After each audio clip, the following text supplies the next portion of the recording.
창세기 1장 31절 말씀 함께 보겠습니다. 우리 한 목소리로 합독하겠습니다. 창세기 1장 31절입니다. 시작. 하나님이 지으신 그 모든 것을 보시니 보시기에 심히 좋았더라. 저녁이 되고 아침이 되니 이는 여섯째 날이니라. 아멘. 할렐루야. 아유, 뭐 이렇게 많이 남으셨대요.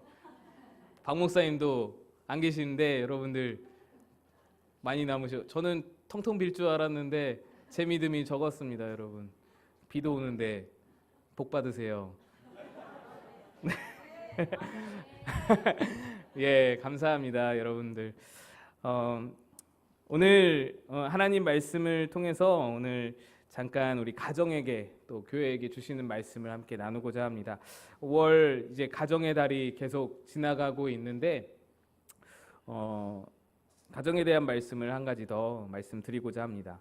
예전에 제가 TV를 보다가 육아에 대한 그런 프로그램이 하고 있길래 제가 보고 있는데 한 아동 심리학 전문가가 나와서 이런저런 이야기를 했습니다. 그것을 듣는 동안 제가 가슴에 갑자기 확 꽂히는 말을 듣게 되었습니다. 그 전문가가 하는 말에 의하면 아이들의 기질이 다르다라는 거예요. 아이들이 다 기질이 다 다르대요. 근데 중요한 것은 그 기질은 부모가 아무리 노력을 해도 그 기질은 바꿀 수가 없다라는 겁니다. 그 기질은 전혀 부모가 아무리 바꾸려고 해도 고칠 수가 없대요. 문제는 그럼에도 불구하고 부모들은, 특히 한국 부모들은 자꾸 바꾸려고 한다라는 거예요. 그래서 아이들은 상처를 받고 자존감이 낮아지고 성격이 잘못 형성되고 부모와의 갈등이 생기고 이런다라는 것입니다. 예를 들면 내향적인 기질을 가진 아이는 부모가 그 아이를 인정해주고 그 내향적 기질을 그대로 인정해주고 사랑으로 잘 키우면 내향적 기질이 잘 발휘가 되어서 집중력이 좋고 배려심이 깊고 또 신중하고 조용하게 자기 일을 잘 묵묵히 하는 그런 훌륭한 과학자나 예술가나 그런 일들로 훌륭한 그런 사람이 될 수 있는데 부모가 볼 때에 그 기질이 마음에 안 드는 거예요. 마음에 안 들지 않으세요, 여러분? 좀 애가 활발했으면 좋겠는데 그렇게 해서 좀 활발하고 남자애가 좀 활달하고 좀 그랬으면 좋겠는데 그래서 이제 뭐 계속 컨트롤이 들어가는 것이죠. 계속 간섭이 들어가는 것이죠. 그러면 아이 자존감이 뭐 상처를 받고 뭐 그런다라는 거예요. 그래서 그런 기질의 아이들이 상처를 받으면은 심하면, 물론 이제 약한 정도일 때는 아니지만 심하면 우울질적이고 또 은둔형 외톨이로 이렇게 나아갈 수 있고 극단적으로 치달으면은 어떤 어려운 상황에서 자살까지도 이룰 수 있는 그런 아이가 된다라는 거예요. 충격이었죠. 반대로 외향적인 기질을 가진 아이는 그 기질을 잘 발현시켜 주면 활달하고 사교적이고 유머 있고 그런 사람으로 자랄 수가 있는데 그 활달한 기질을 볼 때에 너무 막 난리를 치니까 자꾸 이제 통제가 들어가는 것이죠. 그래서 자꾸 통제를 하고 너는 왜 그러냐고 좀 가만히 있으라고, 왜 이렇게 한시도 가만히 있지 못하냐고, 이렇게 되면은 자존감이 낮아지고 상처를 받고 오히려 그것이 공격적인 어떤 성향을 보이면서 극단으로 치달으면은 뭐 그분이 그러시더라고요. 범죄의 원인이 될 수 있다고. 이 이야기를 들으면서 이제 저도 회개를 많이 했었죠. 여러분 가정의 달이라서 저희 집 이야기를 많이 하는 것을 좀 이해해 주시면 좋겠습니다. 우리 집 첫째가 어릴 때 혼이 많이 났어요. 저한테 제가 혼을 많이 냈어요. 지금 생각하면 저도 초보 아빠라서 아무것도 몰랐기에 그 조그만 애를 그렇게 잡았던 것 같아요. 지금은 너무 후회가 되죠. 그 조그만 게 뭘 안다고. 그러니까 그렇게 잡았어요. 그렇게 혼을 내고 통제하려 하고 컨트롤하려고 했어요. 그래서 제가 생각할 땐 그래요. 제 경험에 비추어 보았을 때에 세상 모든 장남들은 그렇게 만들어지는 것 같아요. 장남들, 장녀들은 부모가 초보라서 잘 몰라서 서툴어서 그래서 자꾸 통제하고 간섭하다 보니 여유가 없으니까, 부모가 여유가 없으니까 그렇게 장남들과 장녀들이 만들어지는 것이구나, 그런 생각이 들었습니다. 어쨌든 제가 그랬어요. 첫째에 대한 기대감이 좀 남달랐습니다. 그런데 첫째 아이가 어릴 때는 좀 많이 울었어요.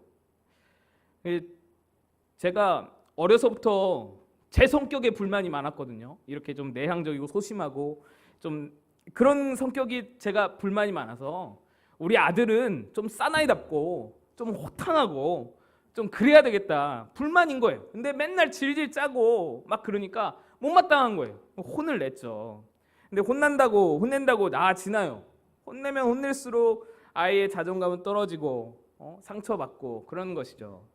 지금 돌이켜 보니까 저의 과도한 기대감이 준이에게 상처를 주었구나라는 것을 느끼게 됩니다. 부모가 아이를 완벽하게 키우고 싶고 그래서 기대를 크게 가지면 가질수록 아이에 대한 실망이 크게 되고 그러면 화가 나고 그러면 아이는 부모의 기대에 영원히 못 미치는 무능한 존재로 부족한 존재로 자기를 인식하게 된다라는 그런 이야기를 전문가가 해주었습니다. 그런데 여러분 그걸 우리가 다 알면서도 부모된 우리들로서 아이들에게 얼마나 기대를 하는지요. 왜 그렇게 기대를 합니까? 왜 그렇게 기대를 할까요? 제가 그랬던 것처럼 부모들 스스로도 부족하니까. 이 부족함 때문에 힘들게 살아온 인생 생각해보면 우리 아이들은 우리 아들, 딸은 그렇게 살지 않기를 바라는 마음에서 너는 좀 더 나보다 나은 삶을 살기를 바라는 마음에서 좀 더 완벽하기를 좀 더 나아지기를 바라는 마음에서 기대하게 되는 것 아닐까 생각을 해봅니다. 생각해보니 서로 다 부족해서 일어난 문제였습니다. 부모도 부족하고 자녀도 부족했기에 일어난 문제였습니다. 나도 부족한데 아이도 부족하니 그리고 그 부족함은 받아들일 수가 없으니 갈등이 생기는 것이었죠. 여러분 우리는 다 부족합니다. 불완전한 존재입니다. 그래서 완전함을 꿈꾸고 완전함을 바랍니다. 완전함을 기대합니다. 내 자식도 나 자신도 완전해지기를 소망합니다. 그러나 그럴 수 없는 것이 우리 사람입니다. 그런데 여러분 우리가 바라는 그 완전함을 우리가 얻게 된다면 혹이라도 얻게 된다면 정말 좋을까요? 우리가 정말로 그걸로 만족할 수 있을까요? 우리 각자가 다 완전하다면 정말로 아름다울까요? 정말로 이 세상이 좀 나아질까요? 인터넷에서 투표를 했습니다. 눈이 가장 예쁜 여인 누구일 것 같아요? 눈이 가장 예쁜 여인 나요 그러지 마시고 셰릴 콜이라는 여인이 뽑혔어요. 눈썹이 가장 예쁜 여인 메간 폭스가 뽑혔습니다. 입술은 누굴 것 같아요? 안젤리나 졸리가 뽑혔어요. 이렇게 각 부위마다 투표를 해서 부위별로 예쁜 여인을 뽑았어요. 그 여인들은 다른 데는 좀 부족해도 그 부위만큼 완벽하다라는 거예요. 그래서 그 부위들을 다 모아서 어떤 사람이 이걸 만들었어요. 한번 보여주시겠어요? 각각 부위를 다 모아서 하나의 얼굴을 사람을 만든 거예요. 누구의 턱, 누구의 머리, 뭐 누구의 코, 뭐 이렇게 해서 다 만든 거예요. 제가 누군지는 잘 모르겠고, 근데 여러분 잘 안 보이실지 모르겠는데 예쁜가요? 예뻐요. 네. 예쁠 수 있죠. 예. 설교 좀 도와주시기 바랍니다. 이게 예쁠 수는 있어요. 예쁠 수는 있는데 여러분 자세히 봐보시면 어색해요. 굉장히 어색합니다. 자연스럽지가 않아요. 예, 자연스럽지가 않고 굉장히 어색하고 부담스러운 얼굴이에요. 그래서 예쁘다 싶지만 내가 친해지고 싶지는 않은 그런 인상이에요. 여러분 한번 인터넷 찾아보면 다 나오고요. 한번 보시면 좋겠어요. 그러니까 여러분 제가 뭘 말하고자 하는 것인지 알겠죠? 완벽하다고 다 아름다운 건 아니다. 완벽하다고 모든 것이 완벽하다고 모든 조건이 다 완벽하다고 좋은 거 아니다. 오늘 본문은 하나님께서 모든 만물을 창조하시고 마지막으로 아담을 만드신 후에 흡족해 하시면서 보시기에 심히 좋았다라고 말씀하시는 그 장면입니다. 여러분 잘 아시죠? 보시기에 심히 좋았더라. 보시기에 심히 좋았더라 말씀하시는 것은 여기밖에 안 나오죠. 모든 인간까지 모든 창조의 업무를 마치시고 모든 그 일을 마치시고 나서 완벽하다, 보시기에 심히 좋다 말씀하셨어요. 보시기에 심히 좋다라는 거는요, 부족함이 없다라는 거예요. 흠결이 없다라는 거예요. 완벽하다라는 거예요. 다 이뤘다라는 거예요. 그런데 몇 가지 이상한 점이 있었습니다. 저희가 볼 때 아담을 만드시고 하와를 만드실 때에 하나님이 하와를 아담의 뭘로 만드셨죠? 갈비뼈로 만드셨죠. 하와를 아담을 위한 어떤 존재로 만드셨죠? 돕는 배필로 만드셨어요.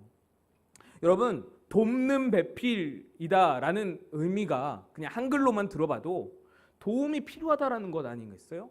아담에게 도움이 필요한 거예요. 아담에게 하와는 돕는 존재였어요. 여러분, 여기서 돕다라는 것은요, 아래 어떤 이렇게 좀 뭐랄까, 아랫사람이 윗사람을 돕는 그런 서브의 개념이 아니에요. 위에 사람이 능력으로 아랫사람을 끌어주는 그런 능력의 도움을 의미합니다. 여성분들 기죽지 마시길 바랍니다. 여러분들은 업그레이드 버전이에요. 이게 여러분 진짜로 신학적으로 맞는 말입니다. 네, 갑자기 분위기가 싸해졌어요. 네. 근데 이 돕는 배필을 아담에게 허락하셨다라는 것은 아담에게 불완전한 요소가 있었다라는 거예요. 뭔가 불완전하니까 하와의 도움이 필요하다는 거잖아요. 완벽하진 않다라는 거예요. 완벽하지 않으니까 하와의 도움이 필요한 존재가 아담이었다라는 것이죠. 아니, 하나님께서 처음 창조한 사람인데 불완전했다라는 거예요. 뭔가 돕는 배필이 필요했다라는 거예요. 그러면 여러분, 돕는 배필로 허락하신 하와는 완전했냐? 그렇지 않죠? 하와는 뱀의 유혹에 넘어갔습니다. 뱀이 유혹할 때 먹음직도 하고 보암직도 하고 지혜롭게 할 만큼 탐스럽다고 말했어요. 하와가 말했어요. 욕심이 좀 있는 불완전한 존재인 것이죠.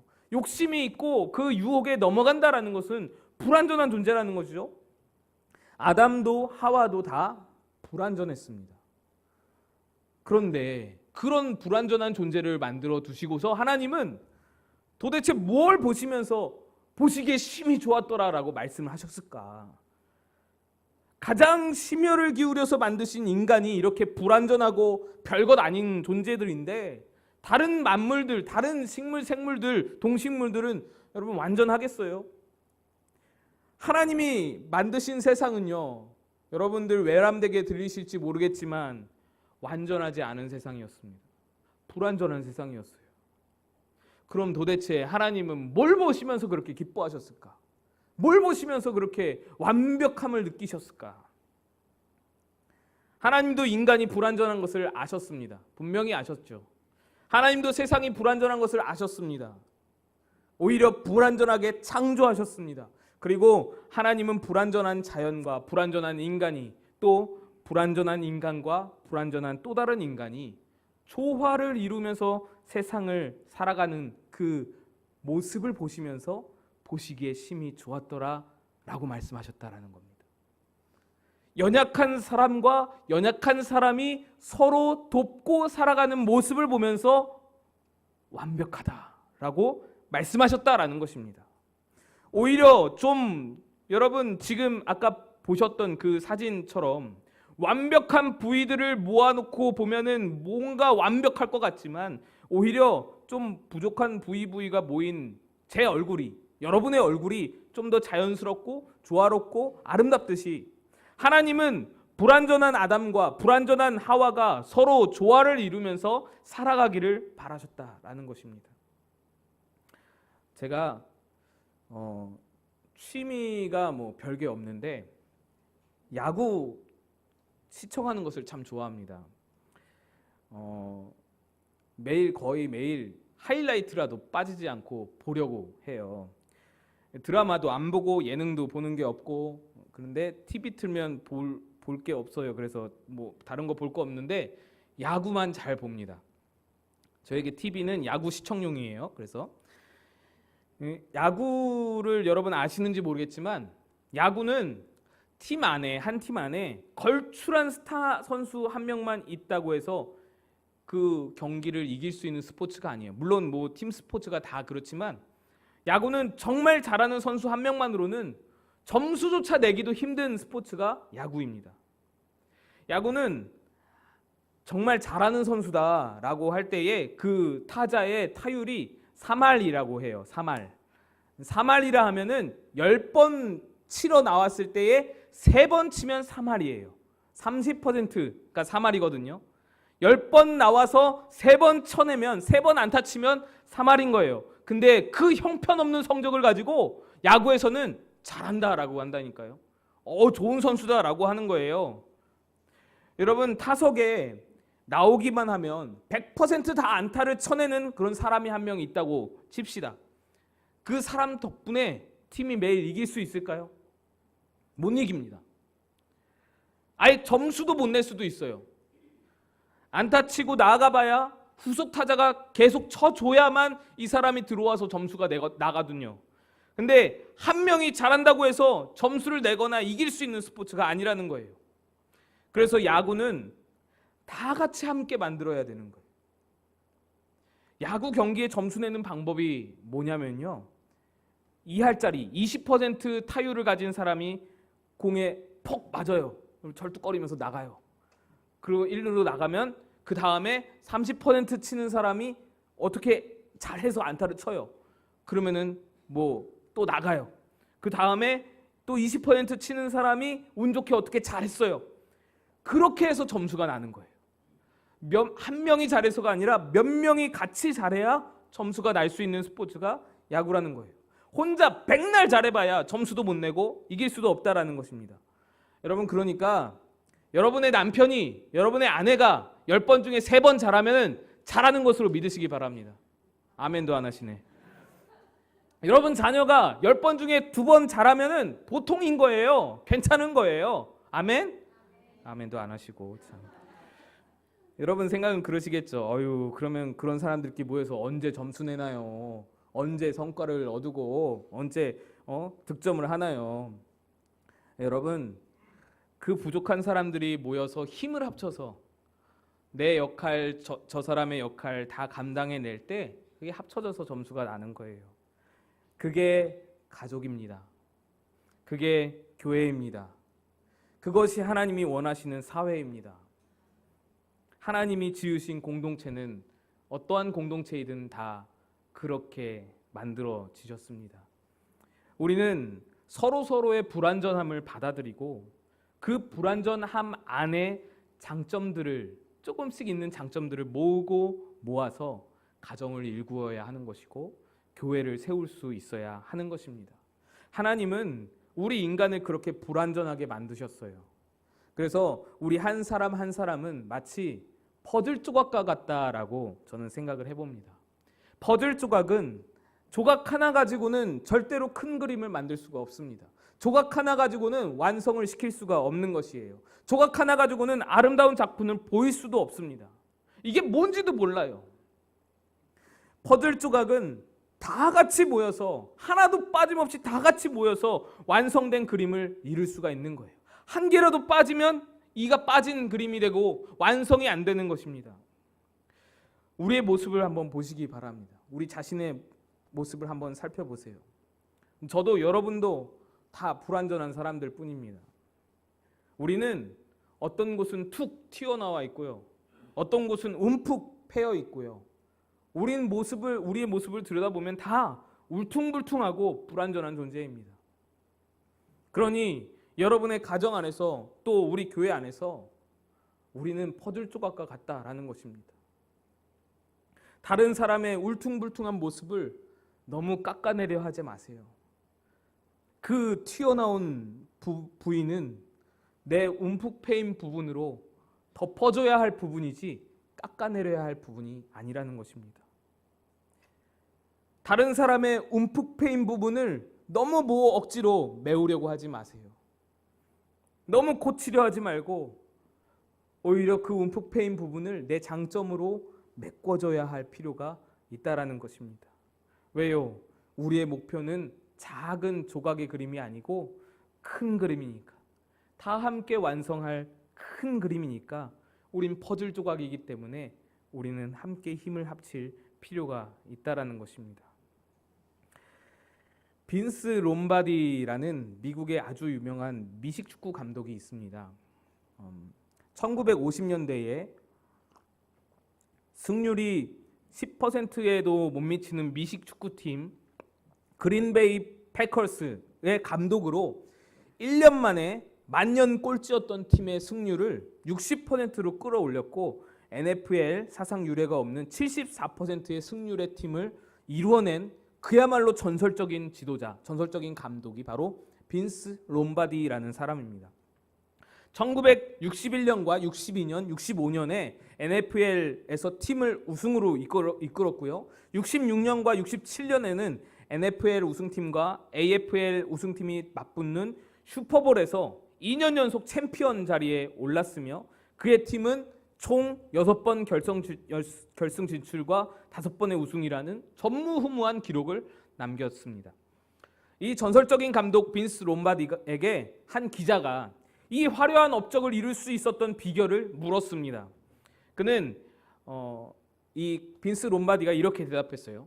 Great players,가 있는 팀이 우승할 수 있다. 훌륭한 선수들이 있어야 우승의 원동력이 된다라고 대답을 했습니다. 기자가 다시 물었습니다. Great players가 있는 두 팀이 대결할 때에 어떤 팀이 승리하겠습니까? 기자의 두 번째 질문에 Great coach가 있는 팀이 이길 수 있다라고 대답을 했습니다.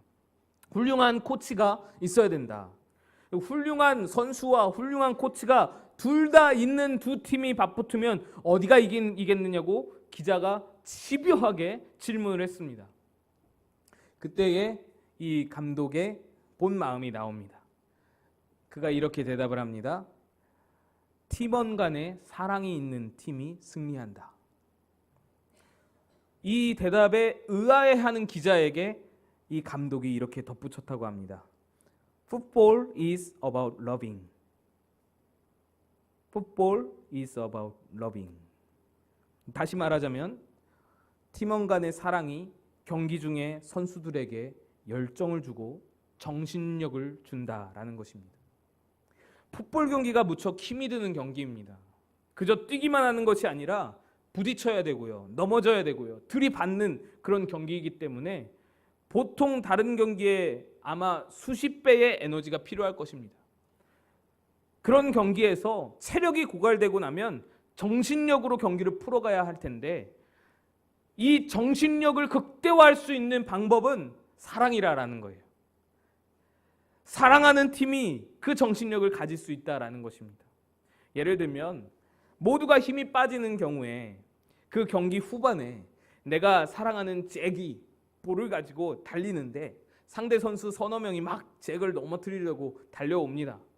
이 상황에서 체력이 고갈된 그 잭의 팀 동료들이 그냥 프로 의식만 가지고서는 그냥 돈 벌기 위해서 뛰는 사람들은 아유 나도 힘든데 어쩔 수 없다라고 생각을 하지만 잭을 사랑하는 마음으로 이 팀에 함께 있는 팀 동료들은 내가 힘이 들어도 내가 사랑하는 잭을 위해서 내가 달려야겠다.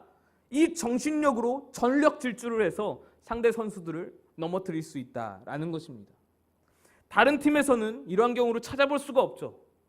스포츠 정신보다는 돈이 앞서는 그 프로의 세계에서 팀 동료를 사랑한다? 이건 말도 안 되는 것이죠.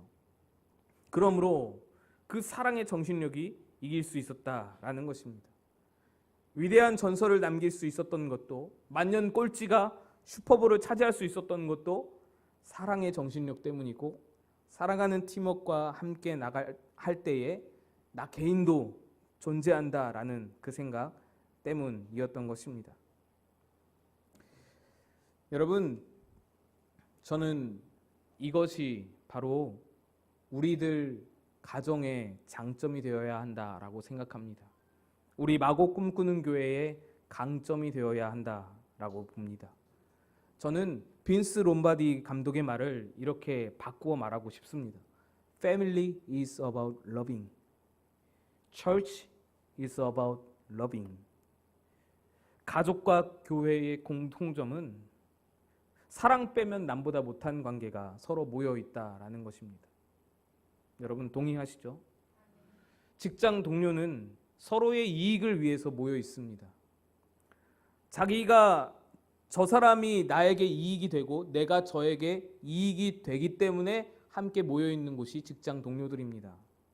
그런데 가족이나 교회는 어떤가요? 그런 이익 구조로 생각해 보면 남들보다 한참 못한 것이 가족이고 교회입니다. 큰 이익이 내게 없어요. 큰 이익을 내게 주지 못해요. 그러면 가족과 교회는 어떠한 힘으로 이 공동체를 일구어 갑니까? 사랑인 것이죠. 아니, 사랑밖에는 없는 거예요. 그래서 사랑이 없어지면 가족과 교회 공동체는 남보다 못한 관계가 되는 겁니다.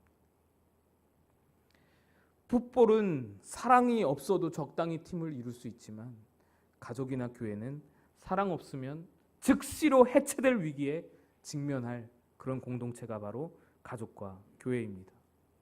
하나님께서 만드신, 하나님께서 제정하신 공동체는 이러한 특징을 가지고 있는 것입니다. 사랑이 없으면 운영이 되지 않고 사랑이 없으면 해체될 수밖에 없는, 사랑의 힘을 먹고 살아갈 수 있는 공동체로 만드신 것이 하나님께서 만드신 공동체의 원리라는 것입니다. 서로 사랑함이 여러분의 가족의 자랑이 되었으면 좋겠습니다. 우리 가족은 이만큼 서로 사랑합니다. 이거 마음껏 보이세요. 그거 낯간지러워서 자꾸 숨기려고 하지 마시고 보이세요. 나는 내 아내를, 나는 내 남편을 이렇게 사랑합니다. 자랑하세요. 우리 한국 문화는 그런 거 팔불출이다 뭐다 해서 자꾸 감추려고 숨기려고 하는데 아닙니다. 그리스도의 정신은, 성경적인 것은 그거 드러내고 자랑하는 거예요. 하나님이 기뻐하실 것입니다. 서로 사랑할 때 세상은 우리가 예수의 제자인 줄로 안다라고 말씀하셨습니다. 우리를 통해 예수를 볼 것이다. 세상이 예수를 볼 것이다 라고 말씀하고 계십니다. 여러분, 우리는 퍼즐 조각입니다. 우린 각자가 완성품이 아니고 함께 맞추어졌을 때에 완성될 큰 그림인 줄로 믿습니다. 우리가 만들어가야 할 그 그림을 위하여서 내 모난 부분 저 사람의 패인 부분으로 메꾸고 저 사람의 모난 부분 내 패인 부분으로 메꿀 수 있는, 그렇게 하나됨을 이룰 수 있는 우리 가정, 우리 교회 다 될 수 있었으면 좋겠습니다. 우리 함께 기도하겠습니다.